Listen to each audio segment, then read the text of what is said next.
Graça e paz, queridos irmãos e irmãs. Amém?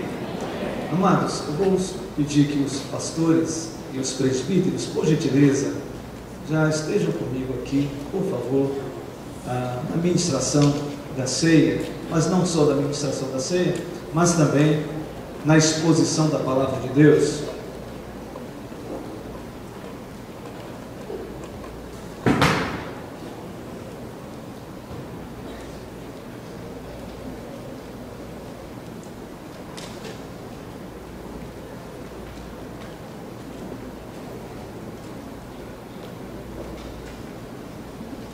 Muito bem, queridos, vamos abrir as Escrituras, Palavra de Deus, continuando estudando o livro de Atos dos Apóstolos, que tem sido um livro que a igreja, a liderança tem compartilhado com os irmãos. Por favor, Atos capítulo 4, versículo 23 a 31. Eu gostaria que melhorasse um pouco o retorno para nós aqui, viu, irmãos? Ele está um pouco assim, meio... fechar um pouquinho o retorno e fica melhor para a gente aqui, tá bom? Atos capítulo 4, versículo 23 a 31. Quem abriu, diga amém. Amém. Diz assim a palavra de Deus: uma vez soltos, procuraram os irmãos e lhes contaram quantas coisas lhes haviam dito os principais sacerdotes e os anciãos. Ouvindo isso, unânimes levantaram a voz a Deus e disseram: Tu, soberano Senhor, que fizeste o céu, a terra, o mar e tudo o que neles há, que disseste por intermédio do Espírito Santo, por boca de Davi, nosso pai, teu servo, porque se enfureceram os gentios e os povos imaginaram coisas vãs, levantaram-se os reis da terra e as autoridades ajuntaram-se a uma contra o Senhor e contra o seu ungido, porque verdadeiramente se ajuntaram nessa cidade contra o teu santo servo Jesus, ao qual ungiste Herodes e Pôncio Pilatos com gentios e gente de Israel, para fazerem tudo o que a tua mão e o teu propósito predeterminaram. Agora, Senhor, olha para as suas ameaças e concede aos teus servos que anunciem com toda a intrepidez a tua palavra, enquanto estendes a mão para fazer curas, sinais e prodígios por intermédio do nome do teu santo servo Jesus. Tendo eles orado, tremeu o lugar onde estavam reunidos. Todos ficaram cheios do Espírito Santo e com intrepidez anunciavam a palavra de Deus. Vamos orar, queridos.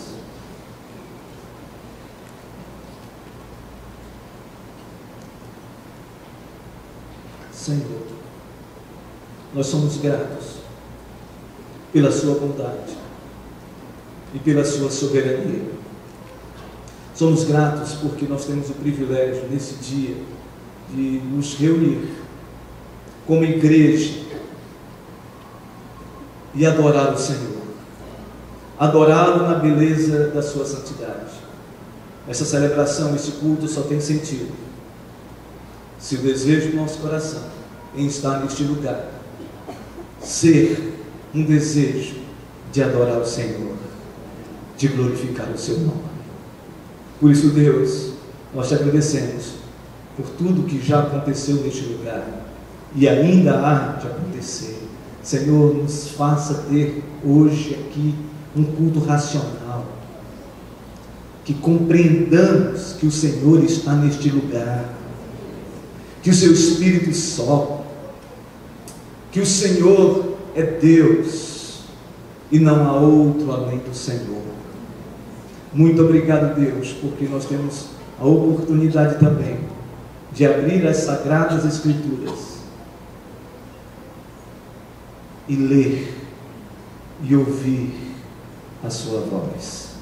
Que privilégio, privilégio indizível, privilégio que o Senhor nos dá como igreja para a glória e o louvor do seu nome. Usa-nos, ó Deus, agora, para que o Senhor seja engrandecido em todas as coisas. Em nome de Jesus. Amém, Senhor. Um autor desconhecido, falando sobre a oração, ele disse algo que ficou de maneira indelével na minha vida e no meu coração, sobre a oração. Ele diz: nada está além do alcance da oração, exceto o que está fora da vontade de Deus. Vou repetir: nada está além do alcance da oração, exceto o que está fora da vontade de Deus. É isso mesmo. Nada está fora do alcance da oração. A oração tem o poder de se manifestar, de tocar o céu, porque a oração foi um ato intencional de Deus que imputou em nossas vidas, a ponto da sensibilidade que há em nós, fazemos com que continuemos a orar e adorar. Então o próprio Deus imputa o desejo no nosso coração de nós orarmos, de nós buscarmos. Jesus, irmãos e irmãs, é o nosso paradigma, é o nosso modelo de um homem que, encarnado, veio a este mundo e nos ensinou uma vida de oração. Os próprios discípulos foram impactados pela vida de oração de Jesus. Jesus tinha uma vida de intensa oração, mesmo quando, ao apregoar às grandes multidões a respeito do reino de Deus, e mesmo que cansado, ele se retirava, ele se mosterizava, ele ia para um estado de contemplação para buscar a face do Pai. Os discípulos, eles ficavam tão perplexos com a vida intensa de oração de Jesus, que eles chegam a falar em Lucas capítulo 11: Senhor, ensina-nos a orar. E Jesus diz: quando vocês orarem, façam a oração: Pai nosso que estás nos céus, santificado seja o teu nome, venha o teu reino, seja feita a tua vontade. O próprio Cristo, sabedor de que iria ser entregue à cruz do Calvário, ele chama os seus discípulos e ele vai para o Getsemane, reúne com eles e pede para que eles fiquem em determinado lugar do Monte das Oliveiras, e sai com os seus 3 discípulos mais próximos e vai para um outro lugar e pede para que esses discípulos também mais próximos, Pedro, João e Tiago, permaneçam ali em oração. E ele então vai para um outro lugar e começa a orar. A oração de Jesus foi tão contundente que ele diz: Pai, passa de mim este cálice, mas que não seja feita a minha vontade, mas a tua vontade. E Jesus ali numa intensidade de oração, e após essa intensidade, ele retorna aos seus discípulos e percebe que eles estão dormindo. E Jesus então interpela-os, Jesus então confronta-os, dizendo: por que vocês estão dormindo? Vocês não podem nem ao menos nesse instante orar comigo? Ele disse: orai e vigiai. Eu não tenho dúvida, irmãos e irmãs, que esse impacto e a intensidade de Cristo em viver uma vida na dinâmica da oração impactou profundamente os discípulos. Quando em Lucas capítulo 24, Jesus, após a sua ressurreição, no versículo 49 diz: vão para a cidade tal, e ele fala para os seus discípulos: e permaneçam na cidade até que vocês sejam revestidos de poder. Jesus está lhe dando uma ordem a esses discípulos, e esses discípulos vão exatamente para Jerusalém, e no cenáculo, numa casa, numa sala, eles, cerca de 120, começam a interceder, começam a orar, começam a buscar o Senhor, em cumprimento de Joel capítulo 2, versículo 28, sobre o derramamento do Espírito. Os discípulos estavam orando, e orando dias, clamando por uma intervenção divina, uma manifestação poderosa e inequívoca da presença de Deus. Esses discípulos aprenderam, e o texto diz que um vento impetuoso entrou naquela casa, naquele cenáculo, naquela sala, no capítulo 2, versículo 1 ao versículo 4 de Atos dos Apóstolos, e como um vento impetuoso soprou naquele lugar, e línguas como de fogo foram derramadas naquele lugar, e todos foram batizados e cheios do Espírito Santo. Uma vida de oração. E essa vida de oração impulsionou a igreja, porque se Cristo foi assunto aos céus, então o Espírito Santo desceu. E se o Espírito Santo desceu, foi para que eu e você experimentássemos o tabernacular dele em nossas vidas, ou seja, a presença dele em nossas vidas. E todos nós sabemos e somos testemunhas oculares das Escrituras, quando as Escrituras nos falam a respeito de quem possui o Espírito Santo de Deus. Efésios capítulo 1, versículo 13 diz: em quem também vós, após ouvistes o Evangelho da verdade, o Evangelho da vossa salvação, e tendo nele crido, foste selado com o Santo Espírito da promessa. Todos aqueles que são e que foram lavados pelo sangue do Cordeiro, têm e possuem o Espírito Santo em suas vidas. Quem crê nisso, diga amém. Amém. Então, esses discípulos cheios do Espírito Santo continuam o ministério da proclamação.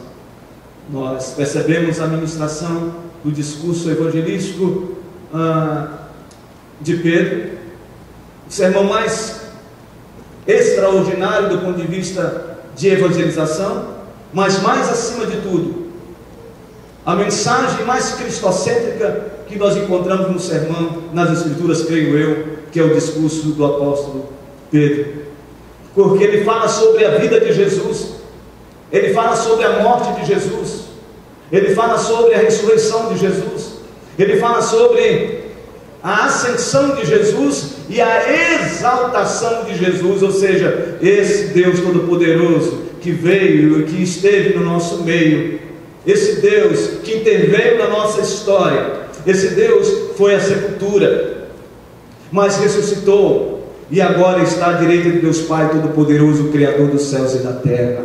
Ele é o Deus que nos dá vitória em Cristo Jesus. E esses homens e essas mulheres continuam uma vida de oração e continuam uma vida de anunciação do Evangelho da graça.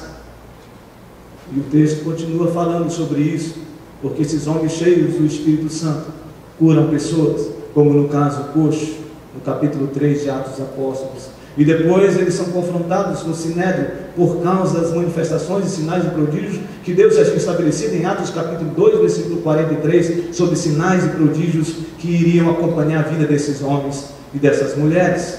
E então a Bíblia diz que esses homens são confrontados pelo Sinédrio, 70 anciãos confrontam religiosos, sacerdotes, saduceus, fariseus, todos reunidos, confrontam esses dois apóstolos conhecidos como Pedro e Tiago, esses dois homens, João, esses dois homens, diz a Bíblia, que são questionados, são surrados, são vilipendiados, são escorraçados, e eles dizem: vocês parem de falar isso a respeito de Jesus, o Nazareno, esse que vocês falam que ressuscitou, parem de falar a respeito dele.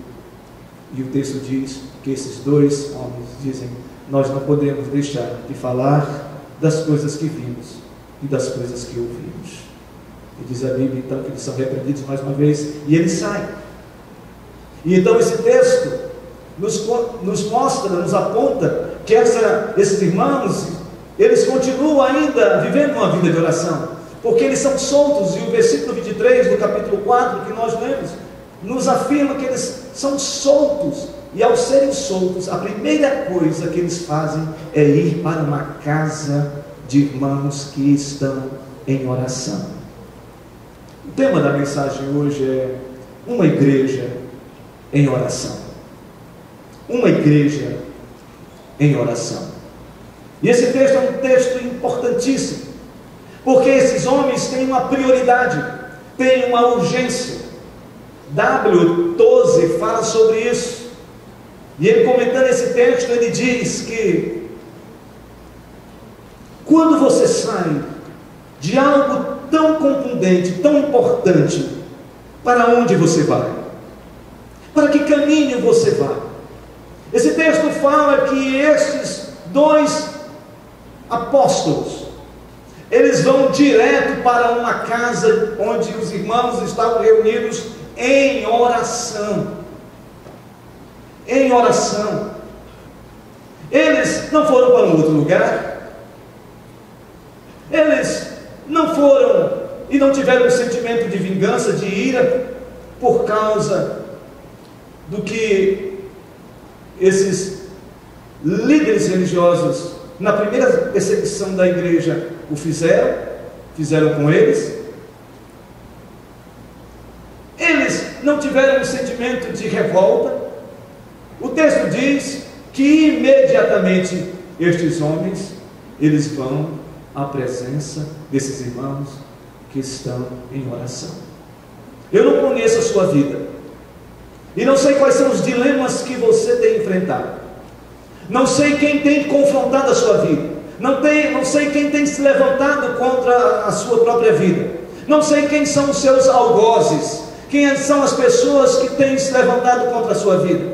Não sei se é algo visível ou é algo invisível. Não sei se é uma pessoa personificada como mensageiro de Satanás para se levantar contra a sua vida. E nem sei se no mundo espiritual, no mundo sobrenatural ou extraordinário, há uma conspiração contra a sua vida. E talvez nesse meio você possa estar com um sentimento também de se rebelar, de fazer as coisas com as próprias mãos, tomar as atitudes com as suas próprias mãos. Eu quero dizer uma coisa para você nesta tarde. A sua luta, a sua batalha, o caminho dela não é um caminho de revolta, de ira e de vingança. O caminho é do altar. O caminho é de ir para a presença do Senhor. O caminho é de ir diante do Senhor e colocar as ameaças do inimigo contra a sua vida. Não para que você exerça a vingança, mas para que você saiba que você é do Senhor. E sendo cheio pelo Espírito Santo de Deus, você vai prevalecer para a glória de Deus e terá atitudes de acordo com a palavra de Deus. E aí então, esses irmãos se encontram. E ao encontrar-se, o texto ele é categórico. Eles começam ali a relatar as dores, o sofrimento, a perseguição, e ao término do compartilhar, eles então começam a orar. A orar. Meus irmãos, minhas irmãs, nossa igreja tem uma arma de guerra poderosa, que Deus colocou há mais de 22 anos nessa igreja, que foram e que são os grupos familiares. Um espaço de graça, um espaço de oração, um espaço de compartilhar da palavra, um espaço de discipular, um espaço de evangelizar, um espaço de comunhão. Por isso que nós cremos, do que nós fazemos nessa igreja é bíblico. Não somente bíblico, mas é teológico. Não somente teológico, mas como também histórico. Os grupos familiares, essa igreja das casas, é um espaço onde você precisa abrir o seu coração, falar para as pessoas o que está acontecendo com você e pedir aos irmãos, por favor, orem comigo. Estejam comigo, vivam comigo essa dor, esse sofrimento. E saibam de uma coisa: uma casa que se abre, um grupo familiar que acontece, é um espaço de graça, de restauração e de libertação.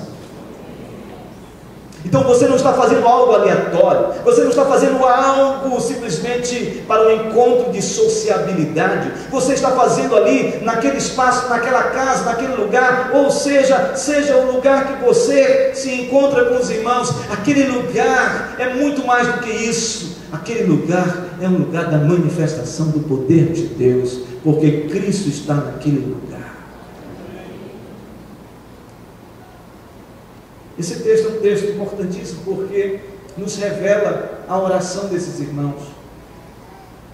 Como esses irmãos oraram. E o verso 24 começa falando assim: ouvindo isto, unânimes levantaram a voz a Deus. Esse texto é um texto importantíssimo sobre a oração, porque não fala só como esses irmãos oraram, mas fala sobre o conteúdo desta oração.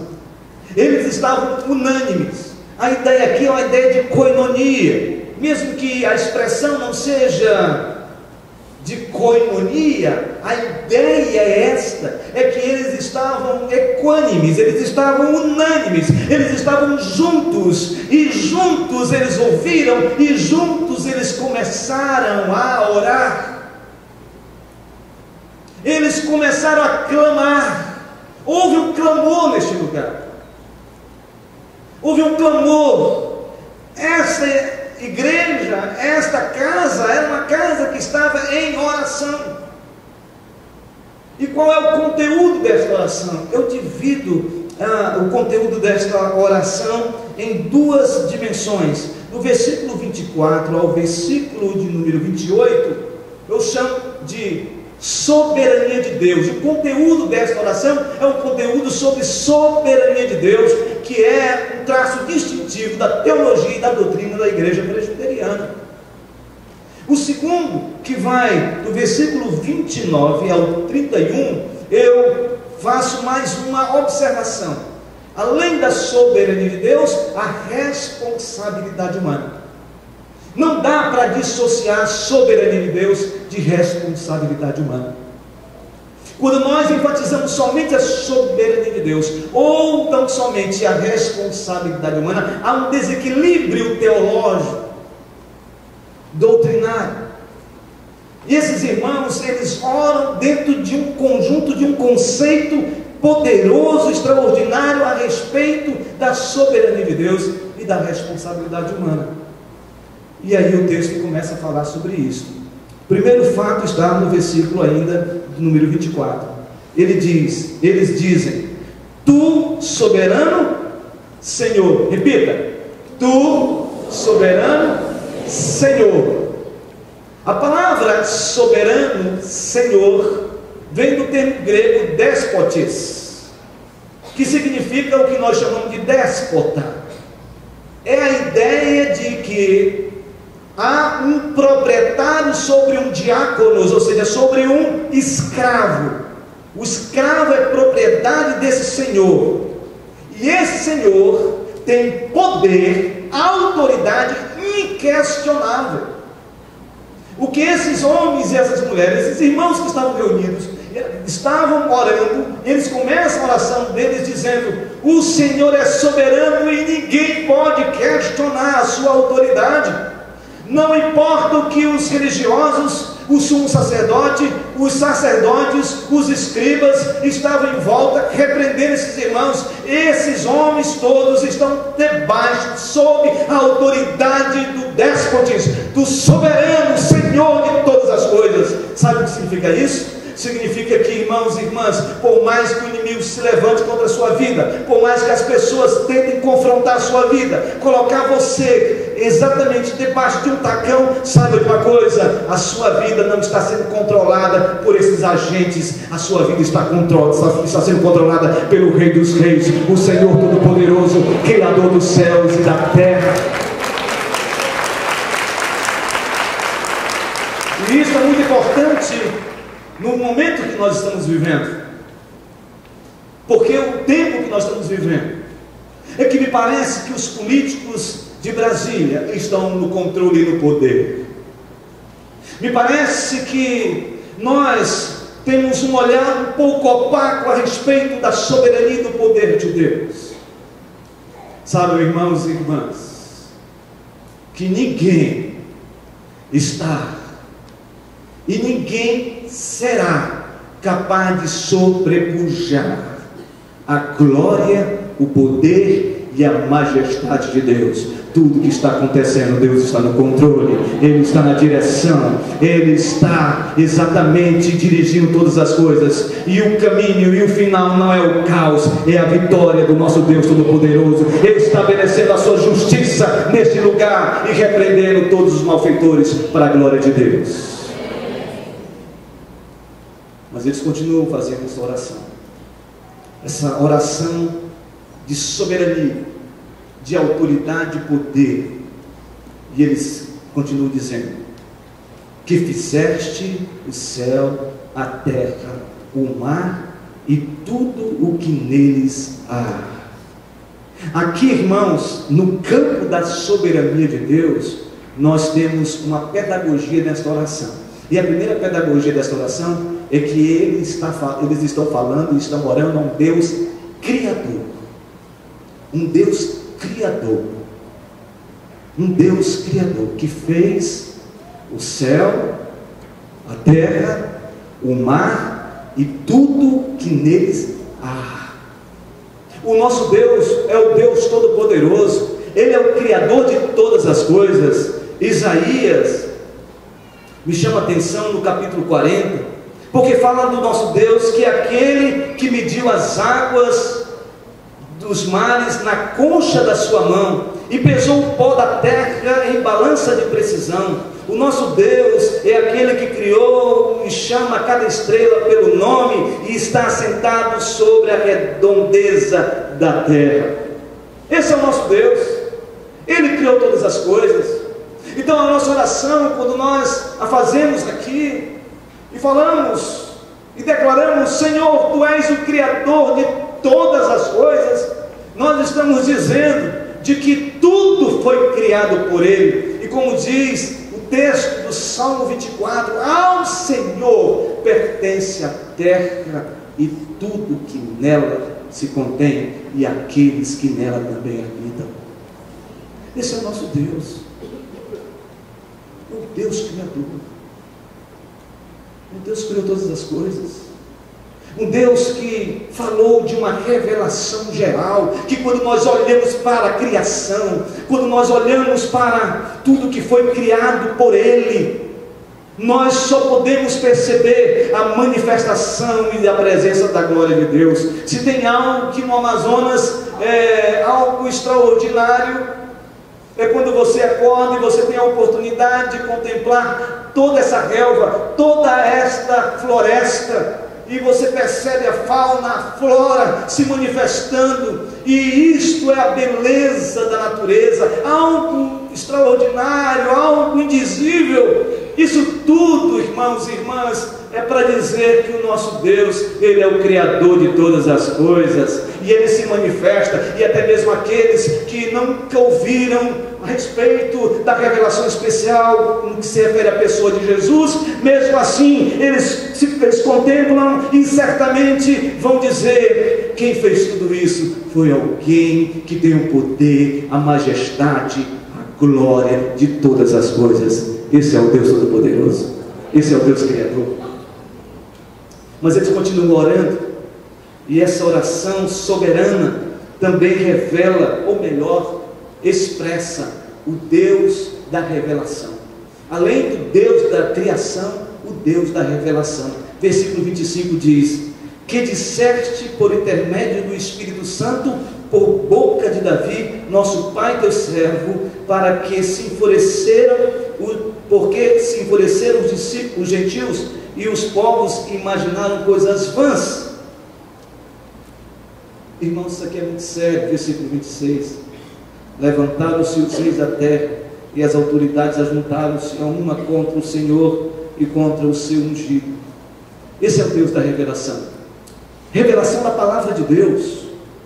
Porque na oração desses irmãos, eles citam o Salmo de número 2, um salmo messiânico do primeiro século, que aponta exatamente para a pessoa de Jesus, o ungido de Deus. Assim como as nações e os súditos não submeteram à autoridade de Davi e se levantaram contra ele no Salmo 2. Esse texto aponta para o Novo Testamento, para o ungido, para o Mashiach, para o Christos, para o Cristo encarnado. E eles dizem: por mais que haja uma revolta contra o ungido, por mais que se levantem contra o ungido de Deus, esse ungido foi estabelecido e anunciado nas Escrituras. Ele foi revelado nas Escrituras. Esse ungido que as pessoas estão se levantando contra ele, que levaram para o Gólgota, os judeus, os gentios e também as autoridades religiosas, eles que fizeram um levante contra esse ungido. A despeito de tudo isso foi predeterminado nas Escrituras, na revelação divina. Olha aqui para mim, por favor. Eu quero dizer para você, com muito carinho, que muitas coisas às vezes acontecem com você, muitas situações adversas acontecem com você. Você é um filho de Deus, você permanece, você é do Senhor, e muitas pessoas podem ter, de alguma maneira, gerado uma instabilidade na sua vida. Mas saiba de uma coisa: permaneça nas Escrituras, fique firme em Cristo Jesus, fique em paz, porque nada foge ao domínio de Deus. O Senhor tem uma palavra revelada já nas Escrituras para confortar o seu coração. Assim como nas tormentas daquela tempestade no barco dos discípulos, sabendo que Jesus estava no barco, Jesus fala para eles não ficarem atemorizados. Não fique atemorizado, meu irmão, minha irmãzinha, meu querido, meu irmãozinho, porque o Senhor está no controle através da sua palavra. E saiba de uma coisa: o seu barco não vai naufragar, porque no lastro do seu barco, no timão do seu barco, está Jesus Cristo, o grande comandante, o Deus da criação, o Deus da revelação e agora o Deus da história. A soberania de Deus contempla o Deus da história. Versículo 27 e 28: porque verdadeiramente se ajuntaram nesta cidade contra o teu santo servo Jesus, ao qual ungiste Herodes e Pôncio Pilatos, com gentios e gente de Israel, para fazerem tudo o que a tua mão e o teu propósito predeterminado. Herodes, Pôncio Pilatos, gentios e judeus, religiosos, levantando-se contra o Senhor, levantando-se contra o ungido do Senhor, na história, estabelecendo um levante contra o Senhor Jesus. E eles dizem, em oração,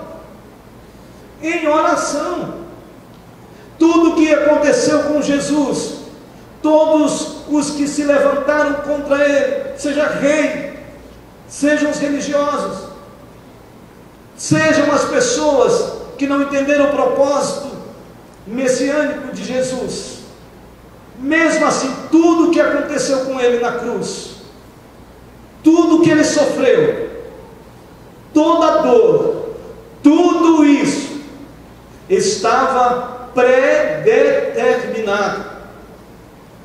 Não foi ato de um fatalismo, como se as coisas após a morte de Cristo fossem levadas para o caos, e nem algo como a filosofia de Hegel, que diz sobre o eterno retorno, que é exatamente a ideia de que a história é cíclica. Não, o que esta oração desses irmãos, o que eles estão dizendo é que a história não caminha para o caos. A história, ela é linear, ela tem um propósito. Assim como o Senhor no Antigo Testamento prometeu todas as coisas, e assim como Ele cumpriu no Novo Testamento, irá continuar em cumprimento dos seus propósitos. Tudo isso tem um propósito, tudo isso está predeterminado, tem uma história. Essa história não acabou, a sua história não acabou. O inimigo não tem a palavra final na sua vida, não é ele que decreta o seu caminho, a falência e o fracasso da sua vida. A sua vida pertence ao Deus da história, e o caminho dessa história é a volta do Senhor Jesus Cristo, é a vitória de Cristo sobre todas as ações malignas, é a vitória de Cristo e o cumprimento das promessas de Cristo e também da palavra de Deus a respeito da sua parousia. Jesus vai voltar, irmãos. Estamos aqui hoje para participar da ceia do Senhor, e um dos elementos importantes da ceia do Senhor, quando nós adoramos, quando nós dramatizamos esta ceia, é até que Ele venha, e Jesus vai voltar para levar a sua igreja. Esta sim será a palavra final, a palavra do Cristo ressurreto, do Cristo que venceu a morte e um dia vai retornar para levar a sua igreja em nome de Jesus. Você crê nisso? Retroalimente no seu coração a expectação da volta de Jesus. Esses irmãos compartilham em oração e clamam ao Deus Criador, ao Deus revelador das Escrituras, ao Deus da história.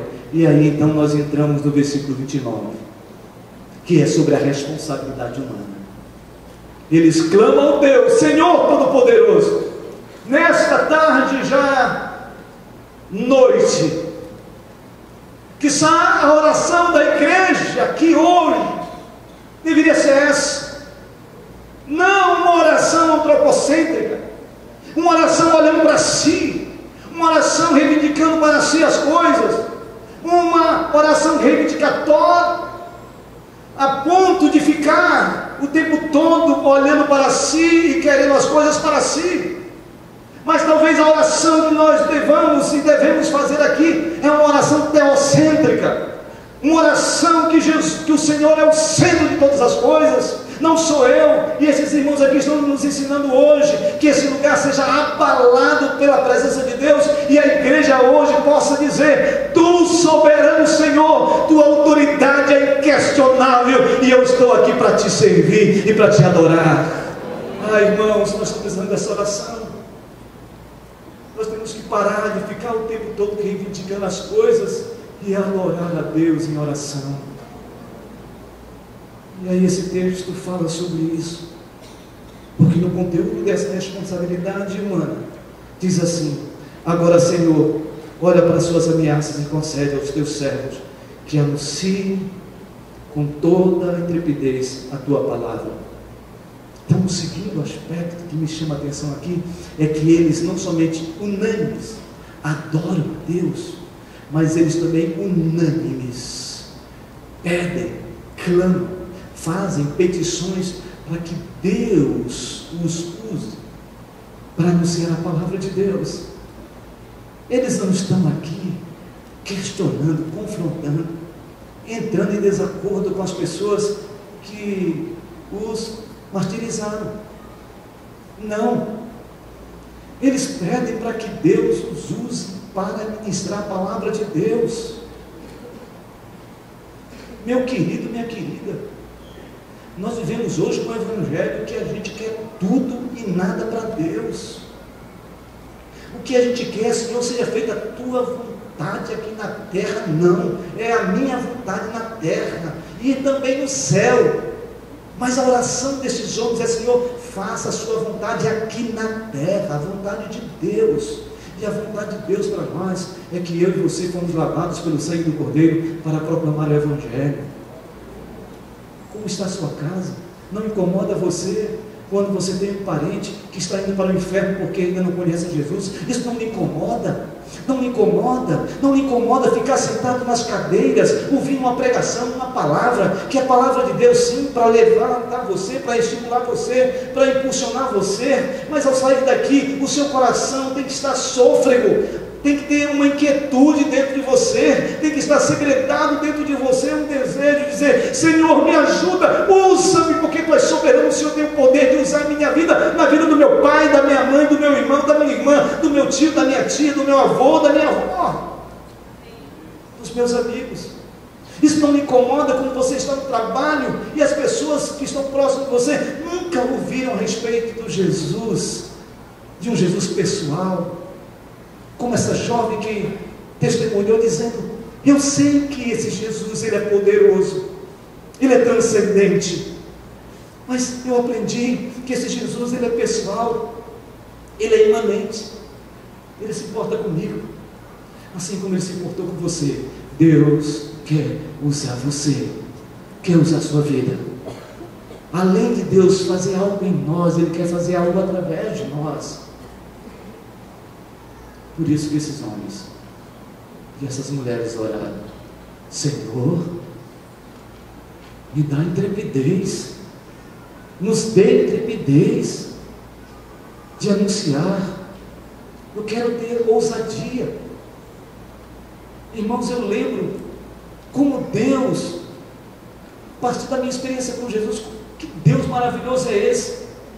Às vezes, quando eu olho para trás, eu me sinto meio que envergonhado, porque quando o Senhor me alcançou, eu estava no mato, num lugar jogado, e o Senhor me alcançou, e eu perguntei: se tu existe, Deus muda a minha história. E o Senhor mudou radicalmente a minha história. Depois daquilo, irmãos, eu tive a coragem de pegar um megafone e ir na rodoviária, e no diante daquele povo todo, pregar o evangelho, anunciar, e todo mundo ficou ali perplexo. Eu disse: agora, quem quer aceitar Jesus? E teve gente que fez assim, outro ali passou, e eu falei: ajoelhe-se agora. Que coisa é essa? Quando eu penso nisso, eu digo: meu Deus, como foi isso? E as pessoas se ajoelharam. Isto é ousadia, a autoridade que vem de Deus. Você lembra do dia que você entregou sua vida a Cristo? Você lembra o que Deus fez na sua vida? Você já teve essa loucura santa? Lógico, isso nós estamos falando de 20 anos atrás, ou quase 30.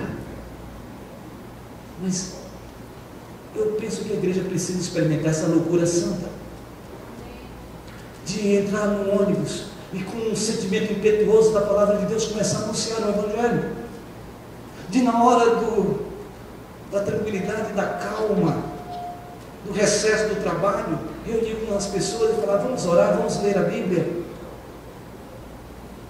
Dos jovens sendo instrumento de impacto na vida de jovens, na faculdade, na escola. Ou jovens e adolescentes, vocês estão vivendo de maneira tribal, alienados, distantes de Deus, ou distantes da palavra de Deus, a ponto de ser conivente com o escarnecimento, com as conversas vãs. Será que você perdeu o desejo e o impacto de que o evangelho fez na sua vida? Será, irmãos, que nós perdemos isso? Nós temos que falar: Senhor, faz de novo, como Billy Graham disse, ajoelhado na casa de John Wesley: faz de novo, Senhor, faz de novo. Ou seja, faz algo novo na minha vida. A oração deles foi uma oração não buscando os seus interesses. O que eles queriam era: Senhor, eu quero proclamar a tua palavra, nós queremos anunciar o teu evangelho. É isso que nós queremos. Eu não quero viver outra coisa a não ser isso. E se isso é ser alienado, então eu sou alienado. Se isso me dissocia de uma capacidade intelectual de discernir as coisas, então eu quero ser assim. Mas, irmãos e irmãs, não é isso. Não é isso. Porque o que me alegra é que não é necessário, muitas vezes, ter uma capacidade intelectual e os privilégios que alguém possa tê-la, mas é ter um coração sapiencial, um coração sábio. E quando nós juntamos entendimento, compreensão, intelectualidade, mas acima de tudo, com sabedoria de Deus. Olhe, preste atenção, você não sabe o que Deus é capaz de fazer, jovem e adolescente, da sua vida, homens e mulheres, nas suas vidas, o que Deus é capaz de fazer e levantar, a despeito de toda a ignorância, e está além de todas as coisas. O Senhor te enche de sabedoria, de conhecimento, de graça, e te faz um homem ou uma mulher de estatura abençoada diante de Deus. diante de Deus. Os grandes homens e mulheres da história eram homens e mulheres que tinham compreensão do seu sentido de ser na história. E o seu sentido de ser é servir a Deus.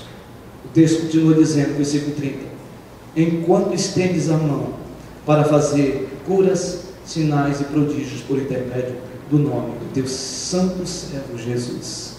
Aí eles declaram: essa tua soberania é tão poderosa que o Senhor nos usa. E enquanto nós estamos anunciando, proclamando a palavra, Senhor, realiza sinais, curas e prodígios no meio do teu povo. Nesta noite, o meu desejo é que sinais, prodígios e maravilhas e cura aconteça aqui, agora, para a glória de Deus, e o nome de Jesus seja glorificado sempre. Deus nos chamou para isso. E finalmente, versículo 31: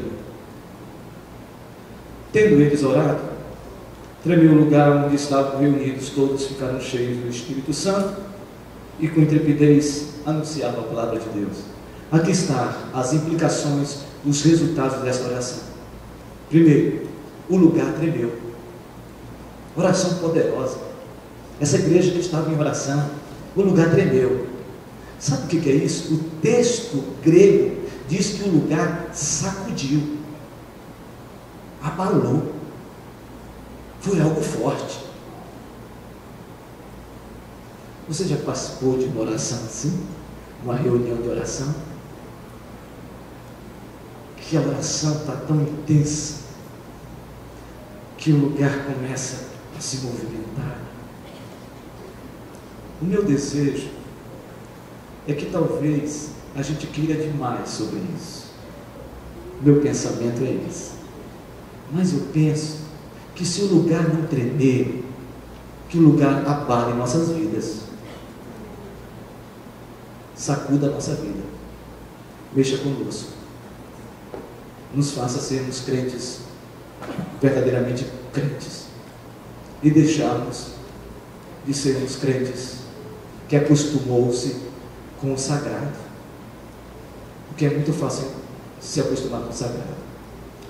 O segundo resultado desta oração a esse Deus soberano, criador, revelador, esse Deus que é o Deus da história, esse Deus que nos faz pregar a sua palavra, esse Deus que realiza sinais e maravilhas no nosso meio. O segundo é que eles foram cheios do Espírito Santo. A palavra grega ali significa que eles foram enchidos plenamente, transbordaram da presença do Espírito Santo. Mais uma vez eles foram cheios, não cheios na perspectiva de Atos capítulo 2, quando houve o derramamento do Espírito, mas esses homens, essas mulheres, eles se retroalimentavam numa vida de oração, que eles ficavam cheios do Espírito Santo. Quero fazer uma pergunta para você. Como está o seu copo? Está cheio? Transbordando? Você está sendo enchido pelo Espírito Santo de Deus?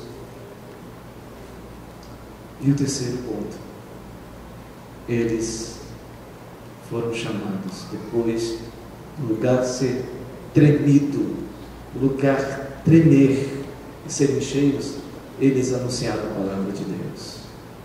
Quero que você fique de pé agora, por gentileza. E nós vamos cantar um cântico, assim mesmo como nós estamos, que para mim não precisa de vozes e nem de teclado, de nada. Vamos cantar a capela, a minha voz de roxinol. Mas para mim, este cântico expressa a manifestação poderosa de Deus nesse lugar. Uma igreja em oração diz assim: Tu que és soberano sobre a terra, sobre os céus, Tu és Senhor absoluto. Tudo, declara. Tudo que existe acontece, Tu sabes muito bem. Tu és. Mais forte agora, mais uma vez, Tu és soberano sobre a terra, sobre os céus. Você pode declarar isso? Declare. Tudo que existe, tudo que existe acontece, Tu sabes muito bem. Tu és tremendo, Senhor. Tu és tremendo. Bem forte agora. E apesar, filho. E apesar dessa glória que tem, Tu te importas comigo, Senhor. Tu te importas comigo também. E esse amor tão grande eleva-me, amar-me a Ti. E apesar, declara, esta glória, Tu te importas comigo também. Tu te importas comigo também. E este amor tão grande eleva-me, amar-me a Ti. Tu és, Senhor. Tu és tremendo. Tu és tremendo. Tu és tremendo. Mais uma vez. Tu és tremendo.